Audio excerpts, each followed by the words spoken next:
Kita mau bandingin nih MRT di 3 negara ASEAN, Indonesia, Malaysia, dan juga Thailand. Kenapa kita bandingin ke Malaysia, Thailand? Karena ya yang paling mirip kan dia ya. Kalau kita bandingin ke Singapura kan kejauhan. Sebenarnya kalau mau ngomongin yang head to head nih ya, kita tuh lebih head to head dengan Malaysia. Kenapa ya? Karena Malaysia itu start bikin MRT di tahun 2017. Kalau kita kan di tahun 2019 tuh. Sorry, bukan bikinnya tapi beroperasinya ya. Kalau Thailand udah lebih dulu tuh. Thailand itu beroperasi MRT-nya pertama kali tahun 2004. Jadi zamannya dulu Luis Figo main sama Cristiano Ronaldo, udah ada tuh MRT di Thailand. Di Malaysia belum, di Indonesia belum. Jadi kalau kita mau head to headin, enaknya tuh sama Malaysia sebenarnya. Cuman meskipun startnya itu mirip-mirip ya, beda 2 tahun doang. Sekarang itu Malaysia udah punya 2 line MRT. Kalau kita kan baru satu nih, jalur selatan ke utara tuh, Lebak Bulus ke Bundaran HI, ntar ujung-ujung nyampe ke Ancol. Nah kalau Malaysia ini udah punya 2 line sejauh ini. Jadi Malaysia itu pertama kali bikin namanya Kajang Line. Kajang Line itu panjangnya 46 km.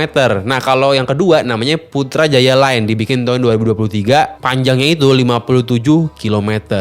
Kalau lu tahu Putrajaya itu merupakan daerah pusat pemerintahan di Malaysia. Jadi Malaysia itu pusat pemerintahannya bukan di KL tapi di Putrajaya. Dan kalau lu mau main ke Batu Caves itu kan merupakan destinasi wisata yang cukup populer lah ya, cukup mainstream. Ya itu bisa pakai MRT juga ke Batu Caves-nya. Jadi Malaysia ini total udah punya 2 line, dan masalahnya line-nya itu panjang-panjang banget. Di Jakarta nih ya, so far itu kan line-nya itu pendek. Lebak Bulus ke Bundaran HI itu cuman 16 km. Nah kalau MRT Lebak Bulus sampai Ancol nanti udah jadi, sebenarnya panjangnya cuman 27 kilometeran lah. Jadi ya sebenarnya panjang line MRT kita udah kalah jauh sama Malaysia nih. Dan uniknya, biaya pembuatan MRT di Malaysia itu lebih murah dibandingkan Indonesia. Kurang lebih harganya itu per kilometernya di Malaysia sama Indonesia beda-beda 20-30% lah. Jadi kalau ngomongin yang line Putrajaya di Malaysia itu biaya pembuatannya kurang lebihnya nih ya, per kilometernya 600 miliar. Sementara di Indonesia itu biayanya 800-an miliar per kilometernya. Nah kenapa di Indonesia bisa lebih mahal? Apakah pasti karena korupsi? Belum tentu. Ya gue gak tahu juga. Tapi yang pasti gue tahu nih ya, kenapa kita bisa lebih mahal, itu karena kita itu impornya lebih bulet-bulet. Jadi kalau kita impor MRT-nya itu lebih bulet-bulet semuanya dari impor Jepang, itu pasti lebih mahal dibandingkan negara lain yang misalnya ngimpornya itu nggak semuanya. Karena bisa aja mereka itu ngimpornya sebagian dari luar negeri, tapi ada juga part-part dari dalam negerinya. Dan juga di kita itu kebanyakan pakai jalur bawah tanahnya. Di Malaysia juga ada yang underground, tapi nggak sebanyak di kita. Ya kurang lebih begitulah. Gua nggak mau suuzon. Ya mungkin aja suuzon kita benar, tapi kalau yang husnuzonnya itu jawabannya. Nah kalau Bangkok gimana? Di Bangkok ini cukup unik ya. Sudah mulai belasan tahun dibanding Malaysia, tapi total panjangnya kalah dibanding Malaysia sekarang. Tadi kan Malaysia itu kalau digabungin total lainnya panjangnya itu 100 kilo lebih. Sementara kalau di Bangkok itu kalau digabungin total lainnya cuman 70